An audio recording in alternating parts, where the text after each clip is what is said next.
freaking go. The Niners advance, man. The Niners win the first playoff game. I am so hyped. I'm pumped. Let's go. If you guys cannot tell, I am just excited up to the max. Niners beat Seattle Seahawks. Division rivals will beat them 3 times in 1 year. Let's go. Let's go, man. I'm so pumped up. I want to get the comment section going. Hopefully, we get some guys coming out here. Brandon's already here. He says, let's go. He's hyped. I'm hyped. Hopefully, we get a Cowboys win out there on Monday just for you, Brandon. But come on, man. What a roller coaster of a game. Are you kidding me? If you guys watched it from start to finish, then if you all are 49ers fans as well, then what a roller coaster of a game. We start off hot. It's 14 zip. And then all of a sudden, we lose track of who we are defensively. We start playing ourselves. We start losing one-on-one matchups between Travis Ward and DK Metcalf. I'm full of emotion here. And you know I can't do this show alone. I got to do it with one of my best friends in the world, who's unfortunately a Seahawks fan. And I feel his pain. So, guys, let's not bash on this guy. Let's go ahead and add Vince the Prince on here. Vince, I was just saying, what a roller coaster of a ride. That was a crazy game. We got Charles Video joining the chat. It says, congrats. Thank you so much. Super excited. Brock the Rock. Vince, hate to ask, but how are you feeling right now? I think he's a little muted there. Let me see. So right now, my bad. My computer's still booting up because I slammed it against the wall. But nice. No, I'm not mad at all. Like I said in my other video, if you guys did watch it, I know a lot of people here are 49ers fans, but if you did watch my Seahawks Talk video, I was saying that anything that happened here, we come out with a dub, no matter if we lost, because it was a hell of a game. Yes, for sure. And we were not supposed to be here. So I'm very fortunate for the Seahawks to even be in the playoffs. We had some help to get in, but man, we gave y'all such a great first half. That's all I got to say. Like I said, it was crazy because we start off hot, right? The Niners, I think we're up like 10 zip. It was 10 zip in the beginning. I was like, okay, Niners offense, they're rolling. Christian McCaffrey broke out for like a 50-yard run. Let's go. That's us. That's who we are. And then we start losing ourselves defensively. And then Geno Smith does all this kinds of stuff. You know how I get at home, Vince. So you can just imagine what was being said in my household. I do apologize. But yeah, Brock Purdy, he was on fire. Ice in his veins. He didn't start off that way, though. In the beginning of the game, you saw him throwing behind the wide receivers. Yep. You saw him hesitating, misreading his first windows. It wasn't there. And luckily, he snapped out of it. He relied on his team, and we got through it. Yes, brutal Niners.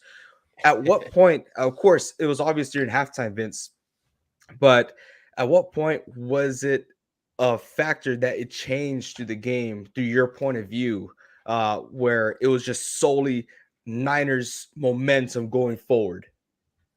I'm not too sure exactly what play it was, but of course it was when you guys were driving. I think it was probably when McCaffrey got that 9-yard run coming out of I think it was y'all's like first 3 plays or something like that. But McCaffrey did come out with a run that was 9 yards. And then the Jennings catch it ruined it. That was like the total downfall. I was like, here we go. I was like, they're in the goal line basically. Sorry if I'm glitching or anything, but they were in goal line, and I was like, this is going to be tough. So that's when I knew it was going to be a totally different half. What a scary moment when he threw that pass. It was insane because he threaded the needle. I thought it was an interception at first, but Jawan Jennings came up with the ball. I was just mind blown. Reed has a good point here. It says when Geno fumbled the ball. So yeah, Geno did fumble the ball. That was in the second half. So we come back. The Niners get the ball first. We go out there. We score. I was like, okay, we got to go out there. We got to play some defense. Then all of a sudden, Charles Omenihu, he comes out. He hits the ball to Geno's hands, and it was a fumble recovered by Nick Bosa. I was yelling here in my house. If you guys played football, then you guys know the call. I was like, ball, ball, ball, ball. I was yelling loud. Go out there. Go get it. Let's go, Niners. Bang, bang, Niner gang. Let's get some thumbs up for the victory today. We move forward to play our next opponent. But what a hell of a game. That was a lot. It wasn't fun the first half of the game. I'll admit that. It was not fun. But another thing I want to bring up, it was the right before halftime. I was so pissed off, right? You guys had 9 seconds. 9 seconds. We just had to waste the clock for 9 seconds. Geno Smith gets out of the pocket. He rushes up, and Jimmy Ward, he goes down shoulder first to go smack on Geno. I mean, I get it, right? I really do. I'm the first one that wants to hit Geno Smith. That game, it was bad. But Jimmy Ward could not contain himself. He hits him. That was a boneheaded play, allowing them to stop Niners' momentum going into the half and allow Seahawks to continue or to regain that momentum going into the second half. That was painful to watch. To put him in field goal range. I was so upset. Oh man, Brandon, yes, that play when Brandon Ayuk dropped the ball in the end zone. It was fourth quarter. He scrambles to his left, not there, goes to his right, dodges a player, throws a dime to Brandon Ayuk in the corner of the end zone, and it was there. And Ayuk dropped the ball. He had the ball in his possession, comes down, drops it, and that hurts because that play will continue going on in NFL history because that was a Patrick Mahomes like play right there. Am I wrong? I mean, he extended the play and he threw a ball on a dime under pressure, and you saw that he got smacked immediately after that hit. That was, woo, wow, man, I'm so excited. Ward almost cost y'all the game. Honestly, yeah, yeah. We had a whole second half to play, but he definitely killed the momentum for the Niners. Out of your perspective, Vince, how did you feel after that roughing the passer call right before the half? Yeah, when he slid, I was pretty ecstatic because I'm not too sure if we could have made that field goal from there. It was pretty far at that point. I think it would have probably been like a 60 something yard field goal. So I don't think we Yeah, would have gone for it. But definitely the momentum was in our favor after that play. I think we're going into halftime, getting that last second field goal. I think we took a little bit of momentum in, but definitely Sanford came out. The fans were like ready. They were kind of a little bit pissed off. So you could feel that there was some energy there when the 49ers came back from halftime because they were mad. And I could understand that. They were not supposed to be that close of a game at halftime. I was pissed. It was supposed to be a close game at all from what paper says, right? But just giving you a little bit of respect there, Vince, because they made it for a reason, right? Yeah, Armando says that was a dime, referring to the Brandon Ayuk drop ball that Brock the Rock Purdy just threw right there in the corner of the end zone. And honestly, that gave me a little bit of reinsurance in Brock Purdy because the whole game you saw him throwing behind the guys, hesitating a little bit, finding the second window and not trusting the first window, which wasn't that great, But towards the end of the game, he got that confidence. He trusted his players. Debo Samuel, when he broke loose, oh my goodness, that was insane. That Brandon Ayuk had a hell of a block towards the end. yeah. And I will admit, Debo does not look as fast as he once was, but he had enough juice, a lot faster than me, just to point out. But he had enough juice to find himself in the end zone. Oh my gosh, so much fun. Was disappointed in Woolen a bit. Definitely did not play. What do you mean? I thought he played, especially in the first half. I felt like he played incredible. Did you not see that? I think first half for sure he played very very great. I think it was coming out of the second half was when he was reacting late to a lot of stuff. He was getting blocked by Ayuk, whoever was on him when they would run the ball. He was getting contained pretty well, but on some of those passes, he was playing catch up too much. He was getting fooled on some little shake and bakes here at the line, and he just had to recover too much. So Woolen played great first half. I'll give him that. But after halftime, it was downhill from there. It's like one play screwed him up, and then after that, his confidence went down. Virajasaur. He had a comment earlier. He said, "Let's go bang bang Niner game." But I do want to give a quick shout out to this guy's name. What? That's an incredible Virajasaur, right? That's pretty cool. It says Brock was dodging defenders like Neo in the Matrix. He is the chosen one. You saw at the end, like I said, 3 times already in just 10 minutes. That pass to Brandon Ayuk in the end zone. That was a Patrick Mahomes type play. He extended the play. He got available, and even under pressure, even him knowing that he was about to take a big hit, which he did, he threw a dime in high coverage. There's your linebacker was right there, and he threw it just at the perfect spot where Brandon Ayuk could catch it while staying in bounds. Incredible play. I know his father was happy. They kept throwing the camera at his dad, but Yeah. Anissa and I, if you guys don't know, Anissa is my fiance. We watch the games together. But right after the second touchdown in the second half, they started playing the song "So You Had a Bad Day." Did you catch that, Vince? Oh my gosh! I was like, Yeah, no, this I was can't be kind of happening. pissed when they played that. I was pissed because I was like, "Wow, these guys really just did that on national TV." I was like, "Ugh." I was like, "It is kind of a bad day after that, though." I was like, "Dog, you guys are gonna jinx it. You can't jinx us, right? We're doing so well. We got to stay on top." That was a little rough, right? I can't believe they actually did that. But I mean, they asked Pete Carroll in the second half, "What are you gonna do to stop someone like Christian McCaffrey?" He says, "Everything," right? But in the first half, let's take away that long run, right? Let's take that away. Let's scratch it off the board. You guys stopped him.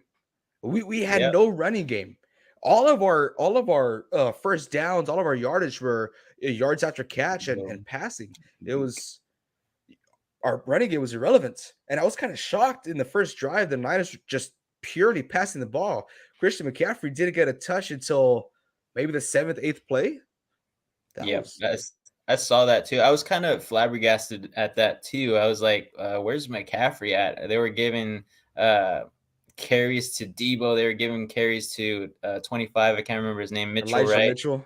Yeah, Yeah, they're giving carries to him, and then out of nowhere, they finally gave it to McCaffrey, and then he hit that big run. I think it was for like 68 yards.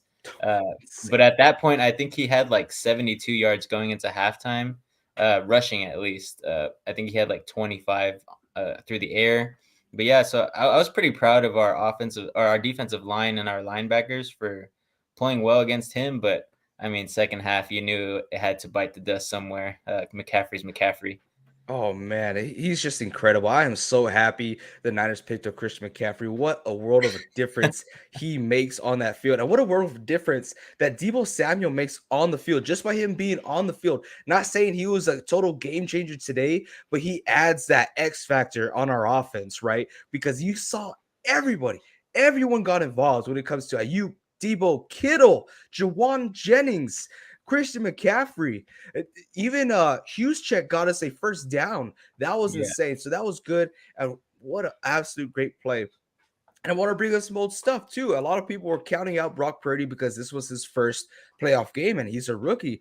But a lot of people didn't realize until recently that it was Geno Smith's first playoff game. Yep. He's been in the league for 5 years, years. 10 years. 10 years, and that was his first playoff game. And so going forward, Vince, I saw your Seahawks video, which y'all haven't. Y'all need to go check out the Seattle Seahawks video, which came out today, actually. Yep. So Vince already solidified his ticket and having Geno Smith as his QB going forward. You still feel that way after watching this game? Yeah, man, he did very well until that fumble, and then of course the downfall from there. He had an interception late. Uh, he was, I think, 15 for 17 before that happened. I think he was pretty phenomenal. He was passing it to DK in the correct positions. DK was playing phenomenal as well. He was hitting Tyler Lockett when he needed to, and he was really like protecting the ball when he had a fumble action. So in my opinion, he did great. That's good. Yeah, I mean, he's a very cocky fella. I'll say that. Very cocky fella when things are going right. It gets me, man. You know how I get. But to give you guys, our viewers, which if you haven't yet, if you're new to the channel, welcome. Thank you so much for joining us live. Hit that subscribe button if you're feeling generous. We are a small channel trying to grow, just trying to get out there. We're grinding it out. I know. Don't tell my boss this, or if he's working or watching this right now, I'm so sorry, but I left work early to come watch this game.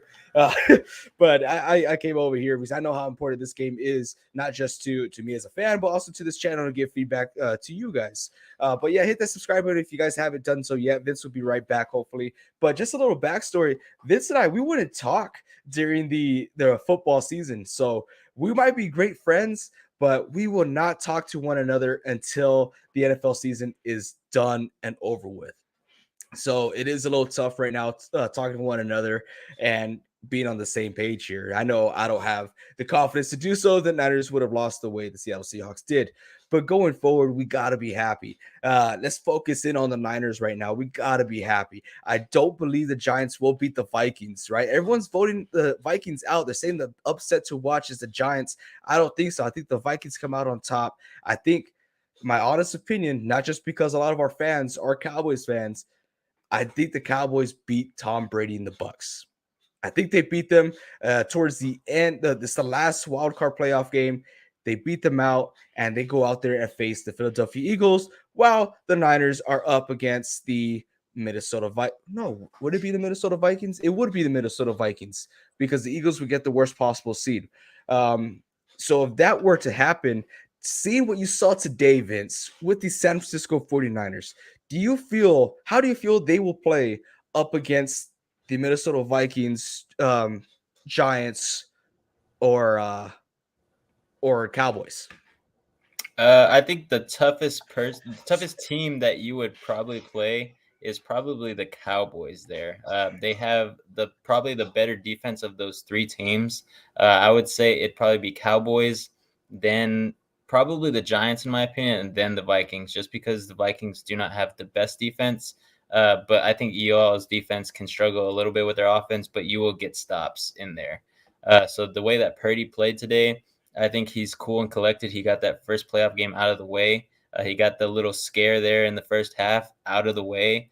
He's going to go into the next playoff game playing like a tenured quarterback, even though he's a rookie who's Mr. Irrelevant. Dude, he is Mr. Relevant. Yeah. Norm says, let's go. Let's go, Norm. Let's go. We get a Niners dub. We're moving forward. I'm so excited. Reese says, no way the Vikings are going to advance in the playoffs. He thinks the Giants are going to lose. I'm not too hot on the Giants. I'm really not. I do think the Vikings have such a high-powered offense that they will get away with that game. But, I mean, they turn into a one-dimensional team whenever they place a strong defense like the San Francisco 49ers, which they really turned up in the second half. That was a totally different team out there in the second half against Seattle. Normal said, glad we woke up in the second half. I showed them boys why we were the Niners. That's exactly what I'm saying right now. First half, where were we? What was happening? What was our defense? What's going on? Why was Charvarius Ward playing like he was scared? I'm not saying that, right? He's a great player. But Deommodore Lenoir was lined up against DK early because they wanted to try to expose him. He played very well, lined back up against Charvarius. Charvarius was giving him a lot of cushion, and I didn't get that. Usually he's stuck like Velcro against DK Metcalf or some big-time wide receivers, like Velcro. There is too much cushion. There's so many times where it was like second and 6 or third and 4, and we just gave him so much cushion where Tyler Lockett would just do a little out route, a little bubble, and get that first down real quick. I did understand that. We did adjust in the second half. We looked very, very good in the second half. We looked dominant. We're getting pressure on Geno. We had Ufunga doing his thing. We had Fred Warner covering the flat. It was incredible to watch. And it was great to see that DeMeco Ryans and that defense was able to adjust on such a high quality game as far as the playoffs. I mean, there's a chance of the game where I was just like, we might not advance. We might not do it. We are playing ourselves. We're having boneheaded mistakes. Jimmy Ward hitting Geno Smith. That long bomb to DK Metcalf. I was like, are you kidding me? Is that really happening right now? Horrible fouls. It was just on and on and on. I couldn't believe my eyes. But I want to get more of an unbiased opinion from you, Vince. How do you see the Niners going forward? Because your bracket is pretty much done, or not done, but messed No, up. just a little bit, yeah. I had the Seahawks winning this game because, of course, I would have loved them to beat the 49ers. It would have given me a lot of bragging rights. But I think after that, I had them losing to the Eagles in the next round. So I have the Eagles advancing all the way to the championship. But it definitely does mess it up if the 49ers start winning. So if they do go up against whoever they go up against next week, whether it be the Vikings, Cowboys, or the Giants, I think it's going to be very, very interesting. Uh, it just depends on how the offense of the other team does. If they are a high-powered offense with like someone like Justin Jefferson, I think Charvarius Ward can definitely get the best of him a little bit. But from what I saw today, Charvarius Ward kind of struggles a little bit with big-bodied receivers. So maybe the only team that could give them problems is probably the Cowboys. They do have some receivers who are a little bit taller, but no one of the spectacular level of DK Metcalf. I'll rave about DK Metcalf because he had a 100-yard game today. He hasn't had one in a while. But, I mean, y'all's defense is solid. Linebackers, defensive line, that's where y'all's strength is at. And I think you guys get great pressure. Today was a little bit hard for y'all because we were getting out super quick, in my opinion. But that was probably the only thing that could actually like break y'all. But other than that, I mean, you guys are stout everywhere, man. It's crazy. And then the offense just adds so much to it. Yeah, and like they said, it is hard beating a team 3 times, right? Because, and I feel like this probably would have been one of our most difficult games because one, it's a divisional game. There's a lot of history behind it. If you guys did not see it, there's like 4 fights that almost broke out. Yeah. It was there. So I knew it was going to happen. Vince knew it was going to happen. It's just the way those two teams are, right? And two, you have a guy, a very seasoned head coach, Pete Carroll, who is good at adapting, right? This ain't his first rodeo. He's out there. He knows how the Niners are playing. He knows how to play against that defense, which in the first half was very effective. Real quick dump passes, short and sweet, and then all of a sudden surprises with a deep ball. It was crazy. It was good by them. So going forward, I do think we could be able to stop these guys because we're not going to be playing up against a 460-pound, pure, solid muscle wide receiver as far as DK Metcalf. We got Justin Jefferson, who's a speedster and has great hands, but that's not a guy that's going to bully us around. So I'm very excited about that. Going forward to the playoffs, I'm ecstatic. You guys cannot tell. You probably knew this in the first half. I was dead silent. Oh, yeah. I knew there was some words that will not be spoken on this podcast were coming out here and there, but I knew that definitely we had a lot of the 49ers fans frazzled, and I knew exactly how you were reacting because I've been with you during those games. Yeah, no longer are any of my friends or families or whatever is allowed to watch me watch a 49ers game against Seattle. Used to be any game, but I've gotten a lot better. But when it comes against Seattle, I can't. I can't. There's no holding back there. Okay, you get what you get. All right, viewer discretion is advised. But I was dead silent. I didn't open up until the end of the game. And if y'all don't know, for those of you fans who have been texting me or on Discord, I normally don't open social media. I don't text. I don't talk during the game. I'm just pure silence. And I just let the game play out. Then afterwards, you'll get a little bit of me. But I know the fans wanted some post-game reaction. So here you go. But you will not get a live game reaction from me for San Francisco. But that was a hell of a game. Kudos to you, Vince. Can't say I'm happy that Seattle made it to the playoffs, but I'm happy for you as my friend that your team made it to the playoffs. Unfortunately, my other friend's team didn't make it to the playoffs, but his quarterback's a hippie. Anyways. Yeah, man. He's probably somewhere in the ocean right now. You know, he's doing some stuff that we can't talk about. Becoming one with the ocean. Jeez. But yeah, it was a great game. I'm super excited. Hopefully you guys are excited too. We'll see where the next game has for us. I'm supposed to be working that day. I might just I don't know. Just do something. I can't say it all out right here. Reed's a little mad right now. But that's all I got. Vince, you got anything before we head out for the day? Nothing much, man. Just it was a great game. Have total respect for the 49ers. I think they're going to go pretty far in this playoff. So we'll see what happens. It's going to be a great playoffs. Yes, it is. Well, thank you all so much for joining us in this post-game live. If you like this, hit that subscribe button. If you're new here, make sure you hit that subscribe button because we do a lot of giveaways here. We give back to the community quite a bit. We got one going on right now for a playoff bracket. Whoever gets the highest points is going to get a little special prize, a very expensive prize at that. But thank you all so much for joining us here live with us. And until next time, keep on grinding.